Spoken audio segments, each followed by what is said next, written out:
ମୁଁ ତ ବହୁତ ଖୁସି ଅଛି ପିଲା ଇଏ ହେବାରୁ। ଆମ ବାପା ତ ନାହିଁ, ଆମେ କୁଲି କଷ୍ଟ କରିକି ପିଲାକୁ ପାଠ ପଢ଼ି ମଣିଷ କରିଛୁ। ଛାଳି ଗୁରୁ ସବୁ ଅଛି। ସେ ଛାଳି ଗୁରୁ ବାଦ ହେଲେ ପିଲା ପଢ଼ିବାକୁ ଯାଉଛି। ସରକାର ତରଫରୁ କ'ଣ ମିଳିବ ପିଲା ଉପରେ ସେଇଟା ଚାହୁଁଛି ଆଉ। ମୁଁ ଚନ୍ଦ୍ରଶେଖର ଦଳେ। ମୁଁ ଗରିବ ଶ୍ରେଣୀରେ ପିଲାଟି ଦିନରୁ ବଢ଼ି ଆସିଛି। ବାପାଙ୍କ ଦେହାନ୍ତ ପରେ ମା ମୋତେ କୁଲି ଖଟି ବହୁତ ପାଠ ପଢ଼ାଇଛନ୍ତି।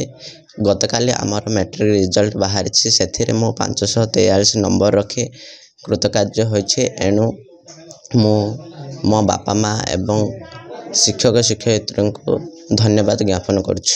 ଘରେ ଆମେ ଗୋଟିଏ ବଡ଼ ପରିବାର। ସେହି ବଡ଼ ପରିବାରର ହେଲେ ମଧ୍ୟ ବଡ଼ ବାପା ବଡ଼ ମା ଭାଇ ଭଉଣୀ ସମସ୍ତେ ମୋତେ ବହୁତ ଭଲ ପାଇଛନ୍ତି ଏବଂ ପାଠ ପଢ଼ିବାରେ ଅଧିକ ଉତ୍ସାହ ଆଗ୍ରହ ଯୋଗାଉଛନ୍ତି।